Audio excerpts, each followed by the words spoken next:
चतुर्थ अध्याय में यह स्पष्ट हो चुका था कि जहां सच्ची भक्ति होती है वहीं श्री कृष्ण की कृपा स्वतः उतरती है। अब ऋषियों के मन में अंतिम और सबसे गूढ़ प्रश्न उत्पन्न होता है।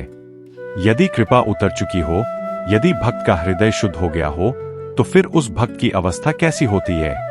क्या वह संसार में रहते हुए भी मुक्त हो सकता है?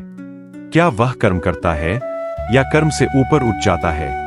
इन्हीं प्रश्नों के साथ ब्रह्म वैवर्त पुराण का 5वां अध्याय आरंभ होता है। शौनकादि ऋषि सूत जी से कहते हैं, हे महामुने, कृपा प्राप्त भक्त की पहचान क्या है? वह इस संसार में कैसे रहता है, कैसे बोलता है और कैसे कर्म करता है? क्या वह साधारण मनुष्य जैसा दिखता है या उसके जीवन में कोई विशेष चिन्ह प्रकट होते हैं? ऋषियों का यह प्रश्न उस साधक का प्रश्न है जो मार्ग पर चल चुका है और अब लक्ष्य को समझना चाहता है। सूत जी उत्तर देते हैं, हे ऋषियों, कृपा प्राप्त भक्त बाहर से साधारण ही दिखाई देता है, पर भीतर से वह पूर्ण रूप से परिवर्तित हो चुका होता है। वह संसार में रहते हुए भी संसार का नहीं रहता। उसके लिए सुख और दुख समान हो जाते हैं, मान और अपमान एक जैसे हो जाते हैं, क्योंकि उसका केंद्र अब स्वयं नहीं केवल श्री कृष्ण होते हैं। इस अध्याय में बताया गया है कि ऐसा भक्त कर्म करता हुआ भी करता नहीं होता। उसके सभी कर्म स्वतः होते हैं, जैसे श्वास चलती है।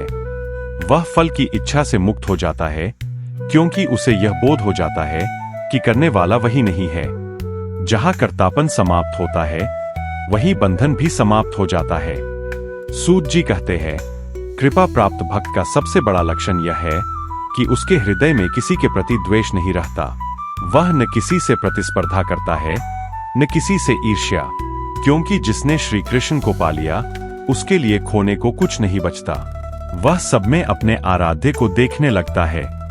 इस अध्याय में यह भी स्पष्ट किया गया है कि ऐसा भक्त संसार से भागता नहीं।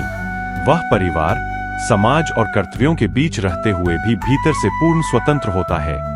संसार उसके लिए बंधन नहीं रहता, बल्कि सेवा का क्षेत्र बन जाता है। जहां पहले मेरा और तेरा था, वहां अब केवल प्रभु का रह जाता है। सूत जी आगे कहते हैं, कृपा प्राप्त भक्त की वाणी में कटुता नहीं होती, उसके नेत्रों में भय नहीं होता और उसके हृदय में असंतोष नहीं होता। वह कम में भी पूर्ण रहता है और अधिक में भी शांत रहता है, क्योंकि उसका आनंद अब बाहरी परिस्थितियों पर निर्भर नहीं रहता। अंत में सूत जी यह महान सत्य प्रकट करते हैं कि ऐसा भक्त मोक्ष की भी कामना नहीं करता, क्योंकि उसके लिए श्री कृष्ण की सेवा ही मोक्ष बन जाती है।